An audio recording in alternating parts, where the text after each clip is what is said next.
시작하도록 하겠습니다. 먼저 지정 토론자분들을 소개시켜드리겠습니다.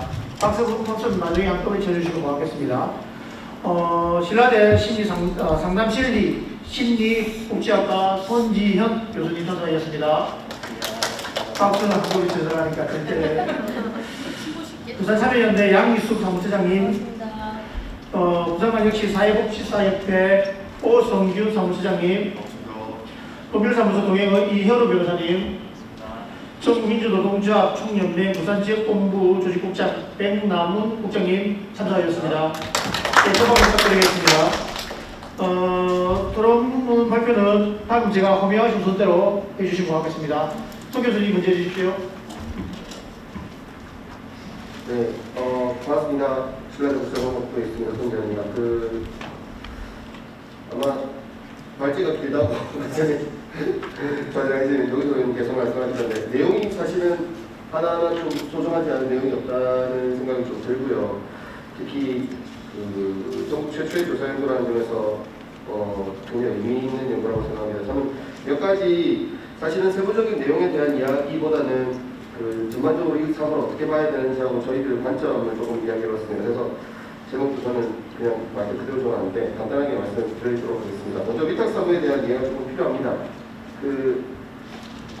이미 조사하면서 알고 계셨겠지만 위탁사무 기관들의 특성이 굉장히 이미 다양하게 분포되어 있는 게 사실입니다. 그 중에서 특히 이제 전통적인 돌봄 영역에 있는 분들, 교육과 복지와 돌봄의 영역을 포함하고 있는 영역들이 좀 대표적으로 위탁사무기관들로 포함이 되어 있는데 이 기관들을 전체적으로 묶었었을 때 이 정도의 의미가 나타났다면 사실은 추후 연구 과제 같은 느낌으로 이미 만들어져 있는 거죠. 세부적인 내용들에 대한 보완이 충분히 필요합니다.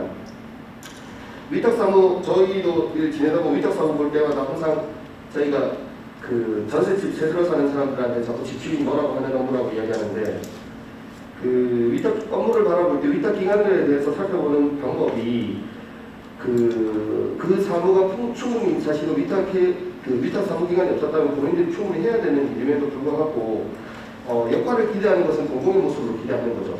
필요할 때는 좀 선한 마음을 해줬으면 좋겠다, 필요한 말을 해줬으면 좋겠다라고 이야기하고 지원이나 관리를 할 때는 민간기관의 자율성이나 혹은 자율성이라는 말을 이제 스스로 해결하라는 식으로 늘 해석이 되고 있습니다.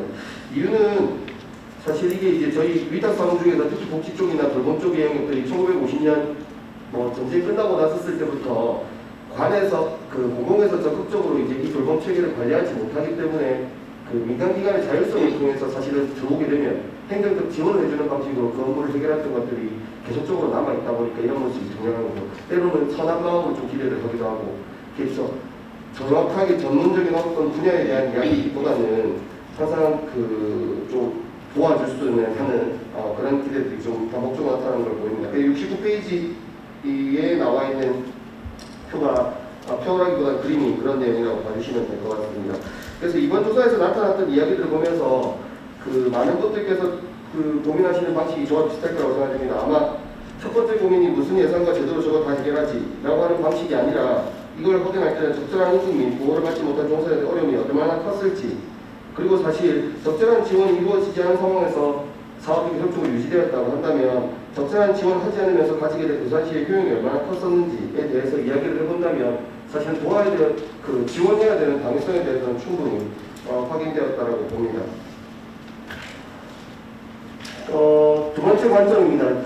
저희가 봤었을 때 부산시 정책의 일자리 정책과의 좀 연관성을 좀 확인해봐야 될 것 같은데 많은 곳에 있어서 지금 일자리가 굉장히 중요하다라고 이야기하고 거기에 대한 지원들은 굉장히 많이 하고 있습니다만 사실은 거기서 움직이고 있는 어떤 움직임으로 어떻게 나타나고 있는지를 확인을 잘 못하는 경우가 많습니다. 본 조사에서 직접적으로 확인하고 있지는 않으나 2020년 하반기 지역별 고용조사 현황 확인해보면 부산 시내 전체 취업자라고 했었을 때 165만 1000명 정도 수준에서 사실은 4위와 5위로 나와 있는 사회복지 서비스업 그리고 교육 서비스업이 20만 3,000명 정도 수준으로 상당히 높은 비중을 차지하고 있습니다. 사실 이거는 제가 근 5년간 관련해서 취업조사를 확인했었을 때로 지속적으로 나타나는 부분입니다. 그러니까 취창업 현황에 있어서도 굉장히 중요한 영역으로 나타나고 특히 이 영역들이 위탁사무에 대표적으로 걸려있는 영역들입니다. 그렇기 때문에 위탁사무 영역들이 사실은 지금 부산시 일자리 정책과도 굉장히 밀접하게 관련되어 있는 있는 부분이라는 걸 알고 알아야 할 필요가 있습니다. 그래서 실질적으로 나타났을 때 이런 현재 위탁 기관들에서 일하고 있는 종사자들의 처우가 단순하게 진입에 대한 어려움이라기보다는 그 취업이나 고용의 유지율과도 직접적인 관련되어 있는 부분이기 때문에 더욱더 잘 관리되어야 할 것이라고 생각합니다. 세 번째입니다. 이번 조사 결과가 저도 보면서 자꾸 눈이 가는 게 이 사실 표로 만들어지거나 그림으로 만들어지면 저희가 눈이 가게 되어 있는데요. 그 상대적으로 비교하면서 어려운 부분을 찾기 위한 시도로 해석되지 않아야 될 거라고 봅니다. 특히 지원 주체들은 낮은 포인트로 나타났던 부분들, 그리고 하나하나의 수치들이 모두가 다 현재 중요하게 나타나고 있는 것, 그리고 발표에서 나타났지만 고용 승계가 이루어지지 않는 한계소, 경력 인정이 안 되거나 규정이 없는 12개소, 연월자 수당이 없는 20%, 보험보험 및 일가족 병입이 이루어지지 않는 전체 부분에 대해서 사실 세부적으로 다 조사를 해야 되는 내용입니다. 단순하게 어떤 부분에 대한 상대적으로 높기 때문에 여기 관심을 가지자는 식으로 이 표가 해석되지 않도록 하기 위해서 전반적인 어떤 점검과 노력이 요구된다고 봅니다. 마지막입니다. 저는 사실 이거 중간 보고할 때도 제가 참석을 했었었는데 그때도 요청을 드렸던 사항인데 이건 부가적인 사항이었는데 데이터 공개 그리고 추가적인 조사가 이루어져야 될 필요성이 분명히 있습니다. 현재 제가 처음에 말씀드렸던 것처럼 이 조사가 굉장히 의미 있음에도 불구하고 부산 노동권익센터가 만들어지기 전까지는 한 번도 시도되지 못했던 조사입니다. 그리고 오늘 세 분 발표해 주셨는데 세 분이 아마 굉장히 제가 이 데이터 보고는 첫 번째 데이터 모으는 것이 보통이 아니었을 거라고 말씀드렸던 기억이 나거든요. 그래서 데이터가 공개되고 개별 분야에서 충분하게 검토 그리고 개별 분야나 개별 전문가들이 추가적으로 검토 지원을 할 수 있도록 하기 위한 데이터 오픈을 해주시는 것과 그리고 아까 말씀드렸지만 세부적인 조사 영역, 개별 영역이나 내용들에 대해서 좀 관리되어야 될 필요성이 있다고 봅니다. 그리고 동시에 추가적인 조사 영역이 있었을 때 현재는 지경으로 민간 위탁을 이야기하고 있었지만 현재 기초지자체별로 관리되고 있는 위탁기관들까지 확인한다면 아마 더욱더 여러 가지 정보들을 우리가 추가적으로 확인할 수 있지 않을까라는 생각이 듭니다. 네, 저는 여기까지 하겠습니다. 예, 고맙습니다. 적절한 임금 및 보호를 받지 못한 종사자들의 어려움이 얼마나 컸을지라는 관점과 지금까지 적절한 수련을 하지 않으면서 가지게 된 부산시의 효율 같은 경우는 얼마나 컸을까라는 관점을 처음에 먼저 얘기해 주셨는데 우리 부산시와 저희 시의회도 다시 한 번 더 이거에 대해서 고민을 좀 해봐야 될 것 같습니다. 그리고 동시에 이 자료의 가치와 데이터 정말 존중하는 얘기하고 정말 수고 많이 하셨다는 얘기를 해주실 것 같습니다. 제가 미리 시간을 말씀 안 드렸는데 시간을 잘 지켜주셔서 감사합니다. 예, 양 소장님, 예, 5분입니다. 5분.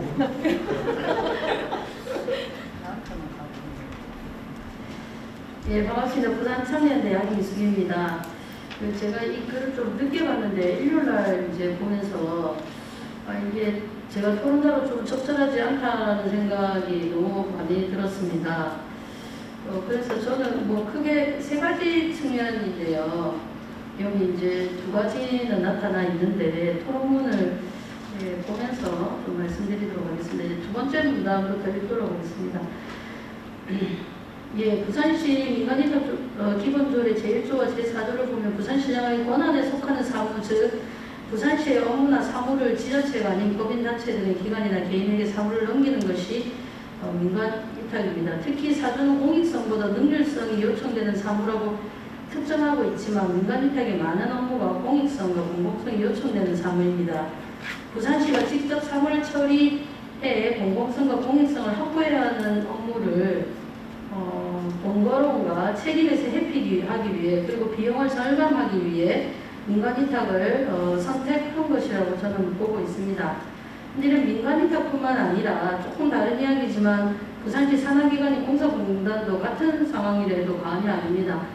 얼마 전에 이제 언론에 보도됐었는데 어느 기관의 사무실을 부산시가 쓰겠다고 하면서 공식 공문으로 협조를 요청한 게 아니고 그냥 과장이 와서 그 기관의 대표를 만나서 우리가 두 층 정도를 쓸 테니까 사무실을 좀 빼도 이렇게인 거예요. 그렇다면 이게 체계가 맞지 않을 뿐더러 되게 사실은 할 말은 많지만 되게 심각한 문제죠. 그처럼 이렇게 민간위탁기관이나 공사공단을 만들어 놓고 이렇게 효율성을 위해서 만들었다 놓고 자율성이 전혀 보장 안 되고 하청업체에 해당하는 공사공단이 이럴 텐데 민간위탁기관은 말할 나위가 없다고 생각을 합니다.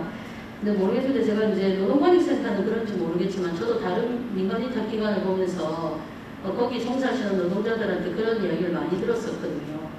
그러니까 젊은 과장이나 주무관들이 기관 대표, 나이 많은 대표한테 반말도 하는 경우도 저도 이제 몇 번 사례를 접하기도 했었고, 이런 게 부산 시내 지금 민간위탁의 현실이라고 볼 수 있습니다. 그런데 제4조의 민간위탁 동향에 포함되어야 할 내용 중 6호는 민간위탁 대상기관의 노동조건이 있고 제6조 민간위탁 대상기관의 선정 기준 중 6호에는 민간위탁 대상기관의 노동자 고용, 노동조건 보호에 관한 사항을 검토하게 되어 있습니다. 수탁기관을 선정할 때 노동조건을 검토하고 이를 동의안에 포함해서 선정하게 되는데 이번 실태조사 보고서에 나타난 민간위탁기관의 노동조건들이 다 검토를 거친 후에 민간위탁기관으로 선정된 것이라고 볼 수 있습니다. 그렇다면 이 노동조건을 부산시가 인정하는 것이고 그런 측면에서 불안정한 고용유지, 생활임금에 미치지 못하는 임금, 부족한 노동 환경을 부산시가 묵인하고 있는 것이라고 할 수 있습니다. 태생적으로 불안한 고용이라는 측면에서 비정규직, 낮은 임금, 부족한 노동 환경을 불러올 수밖에 없는 민간위탁 사업에 대한 근본적인 개선 없이 민간위탁 수탁기관 내에서 개선 여부는 결국 수탁기관 내 갈등을 유발하게 되거나 비정규직 간 혹은 일간의 다툼으로 흘러갈 수밖에 없습니다.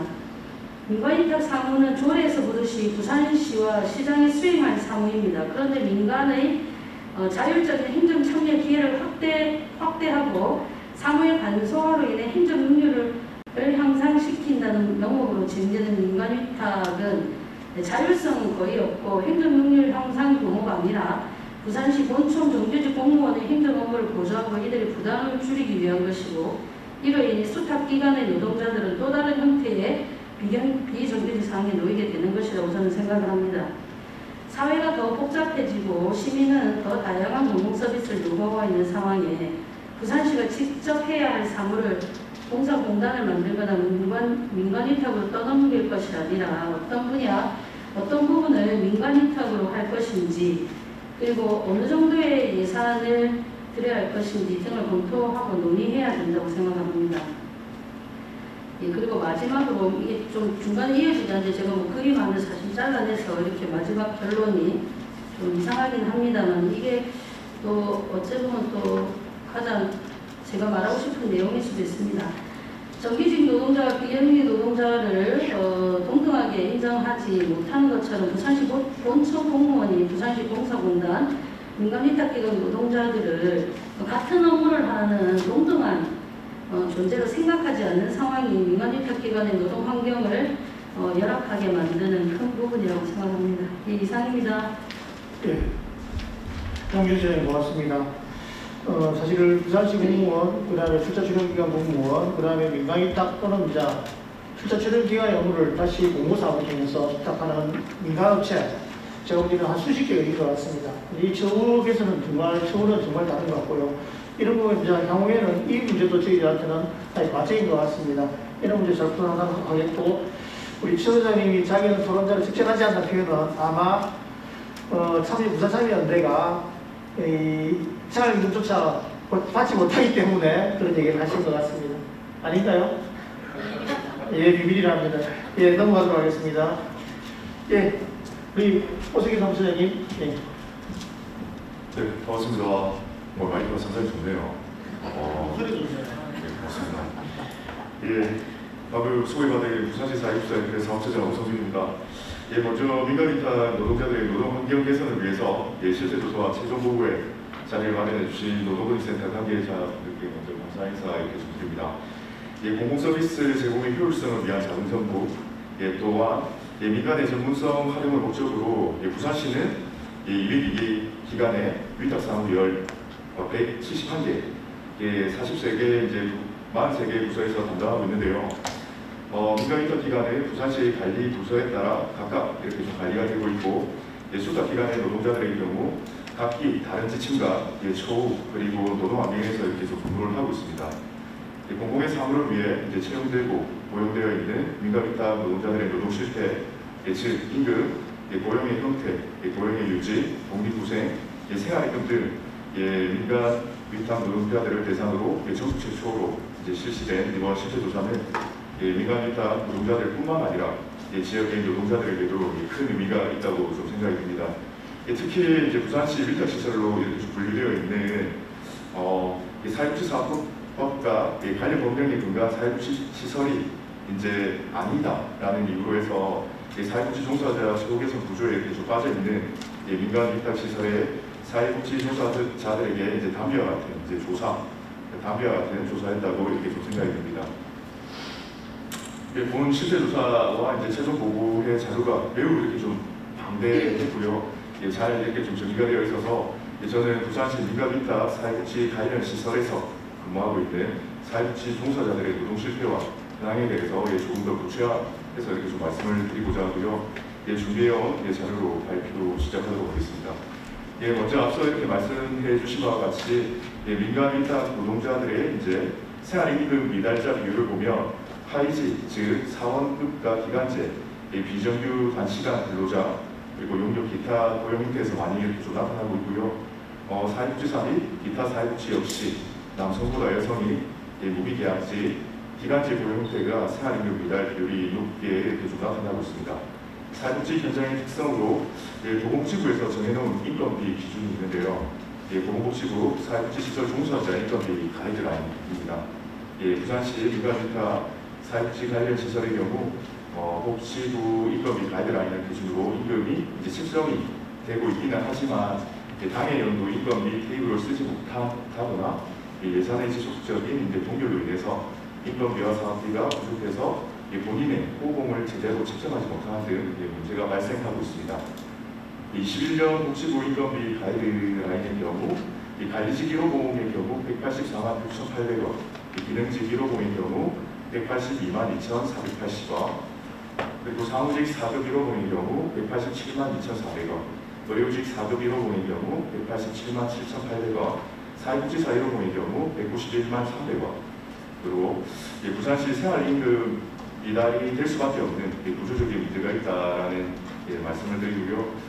또한 임금 재원에 따른 생활임금 미달자를 이렇게 보면 기타 자부담 다음으로 90이 매칭의 경우 생활임금 미달 비율이 높은 모습으로 이렇게 좀 나타나는데요. 이는 위에 복지부 인건비 가이드라인에서 제시하고 있는 기준도 영향이 있을 거라고 좀 생각이 듭니다. 부산시 위탁시설뿐만 아니라 구군 위탁시설의 90이 매칭시설의 경우 처우 역시 동일선상에서 좀 봐야 하지 않을까 좀 생각이 해보고요. 그만큼 90이 매칭시설들의 처우가 12지원시설에 비해서 열악하다고 이렇게 좀 말씀을 드리고 싶습니다.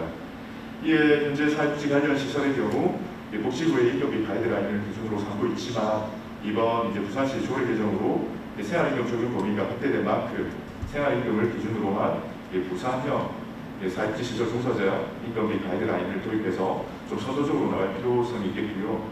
현재 서울과 제주도에서는 생활임금을 기준으로 한 별도 임금 테이블을 만들어서 예산 지원이 이루어지고 있다고 말씀드리고 싶습니다. 두 번째로 이렇게 좀 말씀드리고자 하는 것은 앞서 이렇게 좀 간략히 말씀을 드렸는데요. 부산시 위탁시설로 분류가 되어 있는 노인복지연구종합센터나 독거노인종합센터, 보호아동자립지원센터, 장애인가족지원센터, 부산광역시 교육지원센터 등 사회복지 관련 사업을 수행을 하고 있음에도 불구하고 사회복지 시설이 아니다라는 이유로 해서 사회복지 시설 종사자 초기에서 실태 조사 대상에서도 이렇게 좀 제외되었고요. 초기에서 논의 구조에 빠져 있는 그런 좀 구조다라고 좀 말씀드리고 싶습니다. 부산시 민간위탁 복지 관련 시설들의 경우 현재 제각각의 인건비 가이드와 처우 수준들이 상이하고요. 현장 안에서도 차별을 받고 있다라고 좀 말씀을 드리고 싶습니다. 이 부분도 생활임금과 함께 연장선에서 함께 좀 논의가 되어야 하지 않을까라는 좀 생각을 해봅니다. 세 번째로 보조금이 포괄 예산 지원으로 내려옴에 따라서 인건비는 한정적인데 직원들의 소봉은 올라가고 예산은 부족하고 해서 계약직 직원들을 계속해서 뽑아야 하는 호봉 높은 직원들을 정리해야 하는 등의 고용 불안의 문제가 생기는 등의 악순환이 반복되고 있는데요. 정말 이렇게 좀 개선되어야 할 구조라고 좀 생각이 듭니다. 이에 예산 지원 방식을 한국별 인건비 지원, 즉 지기 및 호봉에 맞는 인건비 지원이 필요하다라고 좀 말씀을 드리고요. 현재 사회복지 현장에서도 부산시에 요구하고 있는 내용이기도 합니다. 네 번째로 사회복지 분야는 노동조합이 없는 곳이 대부분이고요. 노동기본권이나 노동조합에 대한 인식이 타직청에 비해서 좀 부족합니다. 노동기본권 교육이나 노동교육 등을 좀 활성화 필요성이 있고요. 노동에 대한 그리고 노동인권에 대한 민감성을 조금 향상시킬 필요성이 있다고 생각이 듭니다. 노사협의회, 보충처리위원회 등 실질적인 운영이 필요하도록 노동권익센터와 같은 자문기구의 활성화가 필요하다고 좀 생각이 듭니다. 마지막으로 사회복지 현장에서 제일 민감하게 생각하고 있는 부분이라 생각이 드는데요. 최근 문제되었던 수탁법인 등으로 생기는 고용 문제에 대해 말씀드리고 싶습니다. 대표된 수탁법인이 심의 과정에서 고용승계를 약속했음에도 불구하고 그 약속을 이행하지 않아 발생한 문제, 고용승계를 하는데 근로조건은 하향해서 근로계약을 체결하는 등 수탁과 관련해 많은 문제가 발생하고 있는데요. 공고의 사무를 위해 채용되고 고용되어 있는 노동자들이 보다 안정적인 환경에서 근무할 수 있도록 고용승계에 대해서 행정의 모든 적극적인 개입이 필요하다는 것입니다. 자료에서 보시는 바와 같이 민감인타 노동자 근로조건 보호 가이드라인에도 수탁기관이 특별한 사정이 없는 한 고용유지 노력 및 고용승계를 한다는 내용을 위탁계약서에 명시해야 한다고 규정하고 있고, 이를 보다 명확하게 하기 위해서 근로조건 이행 합약서를 받는 것이 중요한 부분이라고 생각이 들고요. 부산시는 수탁기관이 종사자 근로조건 관련 합약 내용을 잘 이행하고 있는지 이행 여부 등을 수시로 점검하고 지도하고 관리해야 할 것이고요. 고용주제에 대한 노력과 고용승계의 노력이 아닌 의무를 약정하도록 하고 이를 간행하게 나갈 필요성이 있다고 좀 생각이 듭니다. 끝으로 이번 실제조사가 민간 위탁 노동자들의 노동환경과 생활임금 적용의 실태를 볼 수 있어 의미 있는 조사인 동시에 전국 최초의 연구임에 큰 의미가 있는 것으로 생각하고요. 이번 조사가 힘드시겠지만 적어도 3년에 한 번씩 이렇게 조금 일기 되어서 시간의 흐름에 따른 생활임금 적용 추이를 살펴보는 것도 의미가 있지 않을까 좀 생각이 듭니다. 현재 최저임금과 최저생계비가 저임금, 소득 불균형에 계속 역할을 하고 있지 못하고 있는 상황에서 생활임금은 이를 극복하기 위한 하나의 대안이라고 생각이 되고요. 노동에 대한 정당한 대가를 지불하고 노동의 자존감을 높여서 시민들에게 양질의 서비스를 제공해야 할 것이라고 생각이 듭니다. 그와 더불어 사람 우선의 노동 조건을 보장하기 위해서 부산시는 고용 안정을 위한 노력과 책무를 무겁게 받아들이고 사용자 임을 인지하고 그에 따른 책임을 다해야 할 것입니다. 이상 말씀하시도록 하겠습니다. 예, 잘 들었습니다. 3년에 한 번씩 이행을 하니까 우리 노동권익센터 직원들께서 웃으시는데 처음은 힘들지만 이 바탕을 해서 계속 보완해 나가면 그래 어려운 걸 같이 나는데 웃으시네요, 그죠? 예. 그 다음에 민감위탁 노동자들이 생활임금에 대한 인지 부족, 부산시 정보 부족 같은 경우는 이 부분도 저희 올해 개정 때 좀 담으려고 하고 있고, 예산 지원 방식을 포괄 예산 지원 방식이 아닌 항목별 인건비 지원, 아까 말씀하셨던 지위, 호봉에 맞는 인건비 지원 필요하다 하셨는데 이 부분도 좀 저희들이 예산실에서 예산을 내줄 때 그에다 좀 명확한 부분을 해서 나눠주기를 좀 요청하도록 하겠습니다. 이 부분들을 저희들이 같이 이 자리에 계신 분들이 다시 하면 좋겠고 같이 더 요청하면 좋겠고 그다음에 꼭 3년에 한 번씩 실제 조사를 했으면 좋겠습니다. 예. 다음은 우리 이현우 법률사무 변호사님, 예, 조금 더 드리겠습니다. 네, 안녕하십니까. 이현우 변호사입니다. 제가 좀 빨리 토론을 진행을 하도록 하겠습니다. 일단 20년도, 21년도 그 지역에 발생했던 민감위탁 고용 승계에 있어서 불안정한 요소 때문에 부산인권 포럼이라든가 노동관리센터의 조사라든가 이런 토론과 연구가 이어지고 있는 것 같습니다. 저희가 소개를 하나 해드리면 부산지방변호사회 인권위 차원에서도 민감위탁 노동자들의 고용 승계에 관련된 문제를 가지고 토론회 개최를 사고를 하고 있습니다. 저희가 사실상 8월에 개최를 예정하고 있었는데 코로나 다단계 이후로 좀 밀린 상황인데 앞으로 저희 토론에도 좀 관심 있게 지켜봐 주시면 좋을 것 같습니다.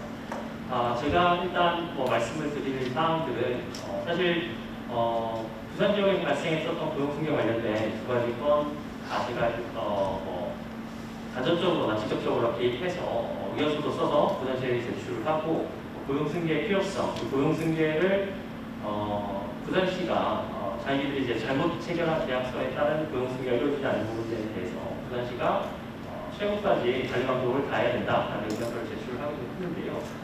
일단 고용승계 관련해서는 좀 어떻게 보면 심사 과정, 위수탁에 있어서 심사 과정에서부터 좀 문제점이 있는 것으로 파악이 됩니다.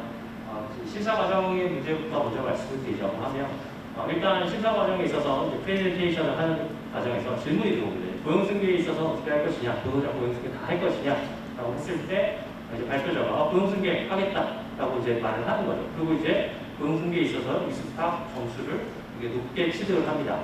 그리고 이 취득을 한 점수를 바탕으로 이제 수탁 법인이 그 위수탁 업무를 배정을 받게 되는데요.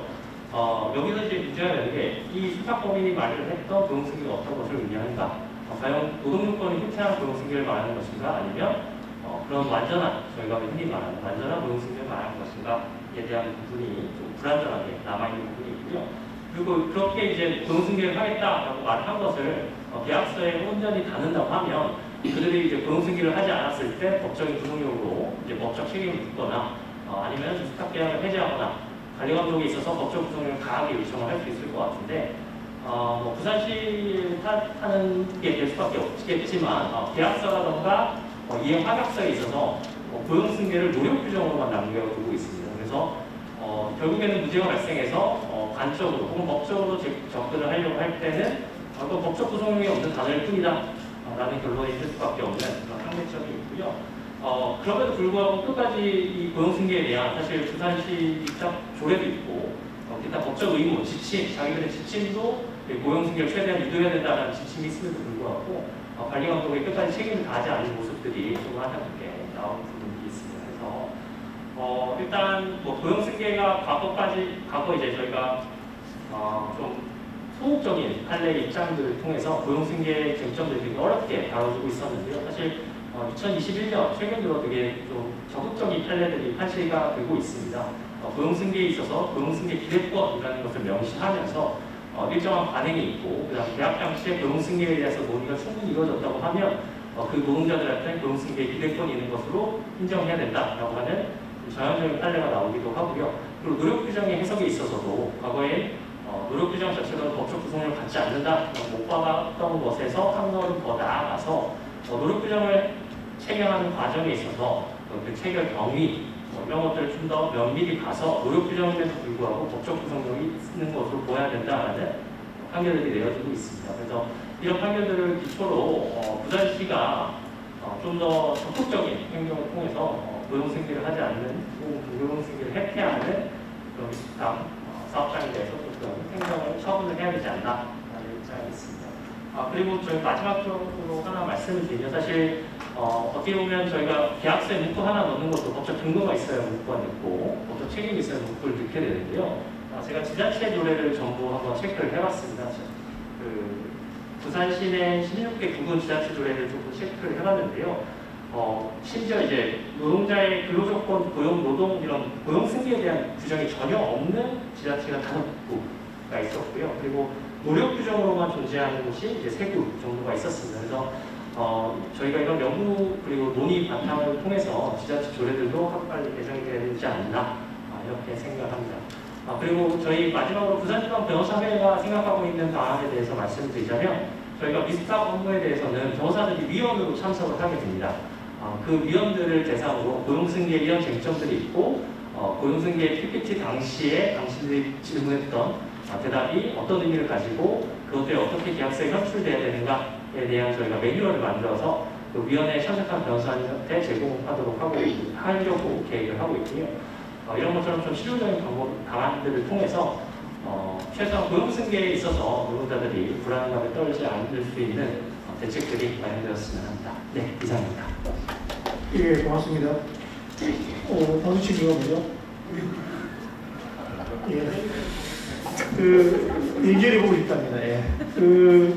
우선적으로 이제 고용승계 의무 같은 경우는 저희들 시의회에서도 강제를 하고 있고, 이 고용승계 의무하고 생활임금 적용에 대한 부분들은 이 시의회에서 차원에서 좀 가이드라인을 만들 필요가 있을 것 같습니다. 그 다음에 이제 우리 지자체 조례 개선에 대한 필요성 말씀해 주셨고, 저도 이제 우리 변호사에 대해서 하고 있는, 하려고 하는 매뉴얼, 이따 심사 들어갔을 때 제가 의회도 들어갑니다. 그렇기 때문에 저희를 꼭 보고 있습니다. 공동으로 작업해가지고 생활임금을 철저히 적용하지 않은 위탁기관 같은 경우는 대상에 제한 방향으로 좀 강력하게 좀 조치를 해볼 필요가 있지 않나 생각이 듭니다. 예, 다음 마지막 우리 병남은 우리 무상본부 조직부장님이자 토론 남아있는데요. 우리 센터에서는 질문지 받으실 거 있으면 저한테 지금 갖다 주시기 바라겠습니다. 예, 병남 조직부장님 부탁드리겠습니다. 짧게 하도록 하겠습니다. 일단 지금 민간인탁 노동자들, 부산지역 민간인탁 노동자들의 열악한 현실이 이거 수세 조사를 통해서 좀 면밀하게 좀 드러난 것 같은데요. 짧게 좀 얘기 드리자면 사실 민간인탁 노동자가 어쨌든 정부가 2017년 제가 얘기했던 공공부문 비정규직 정규직 전환 3단계에 추진했다가 사실상 포기하는 상황에서 그 가이드라인까지 나와 있는 상황인데요. 저는 일단 민간인탁 노동자들의 이제 방식의 필요성을 본다면 사실 인건비라든지 이런 부분 비용이 더 발생을 해야 된다. 그래야 민간인탁이라는 부분들이 의미나는 필요성이 느껴지지. 사실 지금 같은 구조, 특히 노동 착취에 기반한 구조로 민간인탁을 하는 것을 좀 사라져야 된다라고 좀 말씀을 드리고 싶습니다. 구체적으로 개선 방향이나 좀 방안 좀 말씀드리면 앞서서는 다 말씀을 좀 드렸는데요. 일단 첫 번째로 말씀드리고 싶은 부분은 단계적으로 직접 고용을 확대하는 방향으로 가야 된다라고 좀 말씀을 드리고 싶습니다. 특히나 이제 지금 아까 말씀드렸던 실제 원래 전문성을 키워서 하는 사업이라고 한다면 비용이 더 발생해야 되는데 그렇지 않은 사업들이 더 많기 때문에 사실 이런 부분들은 직접 고용을 통해서 할 수 있는 부분들은 확대해서 나가야 된다. 그런 부분들은 조례 등을 좀 통해서 관련 절차들이나 위원회를 좀 구성해서 실질적인 진행을 했으면 좋겠다는 말씀 좀 드리고요. 특히 아직도 안 되고 있는 문제인데 정부가 정한 신축론의 피해 사무 관련해서는 부산 지역 같은 경우는 아직 논의조차 안 되고 있습니다. 생활폐기물 수지 운반, 콜센터, 전산유지보수 이런 업무들 같은 경우도 아직 안 되고 있는데요. 이런 부분부터 시급히 직접 고용 추진하는 절차들이 이행돼야 된다는 말씀 좀 드리고 싶고 노동환경 개선 관련한 문제 관련해서는요. 그러니까 이제 고용안정, 고용승계 문제 말씀을 드렸는데요. 가장 큰 문제점은 정부가 말한 가이드라인도 그렇고 현재 가이드라인 이야기하고 있는데 가이드라인이 강제성이 없다는 게 가장 큰 문제입니다. 사실 담당 공무원들도 이거는 가이드라인이기 때문에 지침이기 때문에 안 지켜도 무방하다라는 이야기를 공공연하게 얘기를 하고 있는 상황입니다. 그래서 이거를 강제성을 보유할 수 있는 방안들을 시에서 좀 대책을 마련해야 된다. 가장 좋은 방법은 조례에 좀 명문화해서 만약에 이런 부분들이 지켜지지 않는다면 제재나 불이익 등을 좀 명시하는 방향부터 좀 넣었으면 좋겠다라는 내용을 좀 드리고요. 특히 공고나 계약서에서부터 반드시 좀 지켜야 되는 부분들, 이런 부분들을 좀 정확하게 했으면 좋겠다는 이야기 좀 드리고요. 아까 얘기했던 단순 고용 승계만이 아닌 노동 조건까지 승계할 수 있는 방안, 근데 단체 협약이나 이런 부분들이 존재한다면 그런 부분들도 승계에 포함하는 내용이 좀 필요하다고 생각합니다. 또 한 가지는 이 민간인탁 기간 내에서도 아까 자료에도 나왔는데 30% 정도가 기간제 비정규직 노동자들입니다. 근데 그 노동자들이 한시적인, 일시적인 일자리가 아니라 좀 명확하게 본다면 사실 향후 지속적인 업무일 가능성도 많이 있다고 생각합니다. 그래서 정부의 정규직 전환 가이드라인 준용을 해서 8개월 이상, 2년 이상 좀 유효하는 비정규직, 특히 기간제 노동자들을 사용하면서 제한하는 내용들도 좀 포함되어야 되지 않냐라는 이야기를 드립니다. 두 번째로 임금인 노동환경 관련 개선 관련해서는요. 아까 생활임금 말씀을 좀 하셨는데 지금 민간인탁까지 전액 10위라고 시에서는 그렇게 규정을 하고 있는데 전액 10위 민간인탁 같은 경우는까지는 적용을 한다라고 하고 있지만 국도 10위 매칭 사업은 여전히 입장이 분명한 게 사실입니다. 그래서 국시비까지 해서 전체 민간인탁 노동자들에게 일괄적으로 생활임금 적용할 수 있도록 적용 대상을 확대하는 것, 그것도 좀 명문화해야 된다는 생각이 들고요. 임금 수준도 사실 지금 부산시의 공무직이나 무기계약직 이상의 임금을 좀 보장할 수 있는 방안들을 논의를 해야 된다고 생각합니다. 두 번째, 생활임금 현실화 문제 있는데요. 올해 얼마 전에 부산시 생활임금 결정 내년도 금액이 좀 결정이 됐는데 사실 결정 기준이 매해 좀 바뀌는 부분도 있습니다. 올해 같은 경우 최저임금 인상률로 해서 좀 결정이 되었는데 명확하게 사실은 이제 노동자들의 실질 임금이 저하되지 않는 방향을 좀 보장하는 선에서 이런 기준들이 마련이 되었으면 좋겠다 그런 생각을 하고 민주노총에는 최소한 경쟁 선생률 플러스 물가 이상률 이상의 임금은 좀 보장되어야 되지 않느냐 라는 의견을 좀 제시합니다.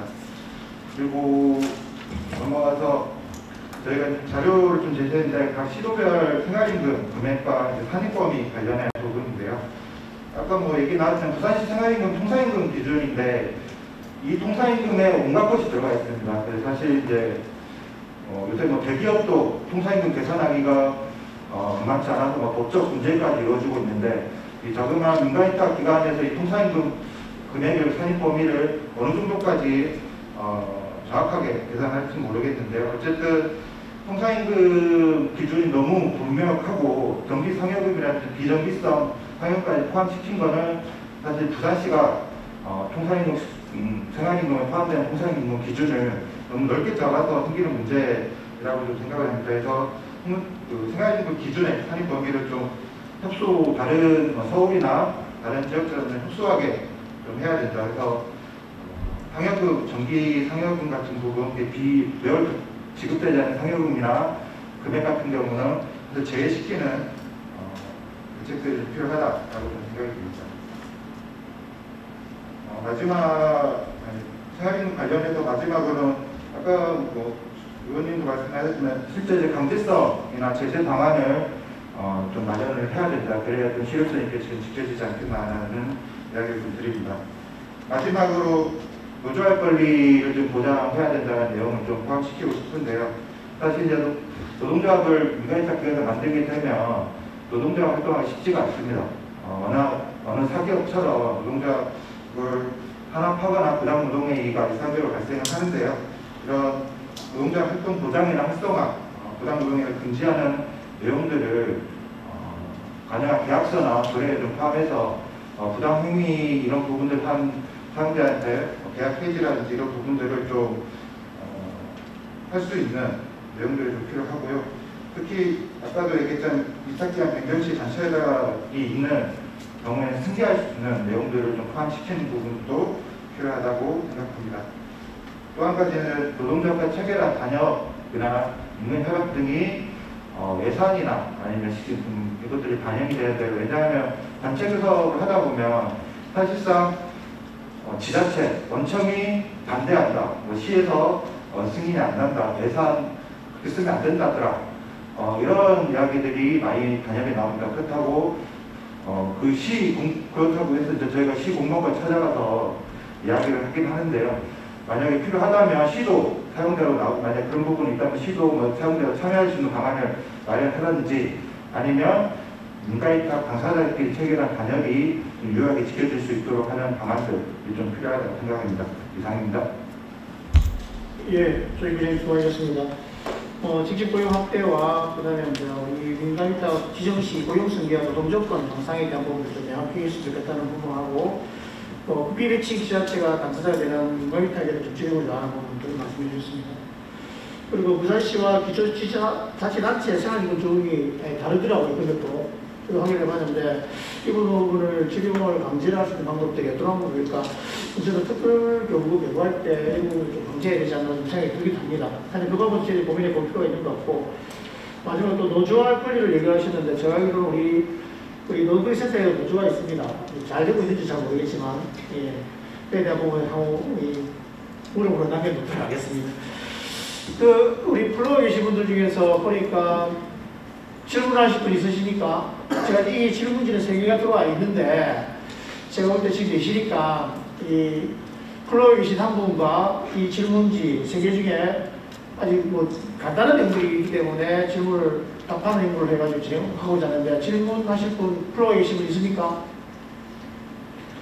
그래서 그 사이에 제가 먼저 우리 질문이 들어왔는데 우리 정진국 국장님께 두 개가 들어왔는데 굳이 정진국 국장님께서 하셔야 됩니다. 제가 볼 때 이 느낌에서 한 분인 것 같은데 질문을 먼저 읽어보면 공무원의 경우 고봉 상승이나 임금 인상률이 반영이 되는데 위탁의 경우 인건비, 사업비 비율을 고정화시키는 문제로 임금 상승의 한계가 있다. 고용 안정과 함께 임금 구성도 업무의 동기부여에 중요한 기준인데 사업이 잘 되기 위해서라도 이러한 보수는 수정되어야 하지 않느냐. 개안이 있습니까? 그런 질문이었습니다.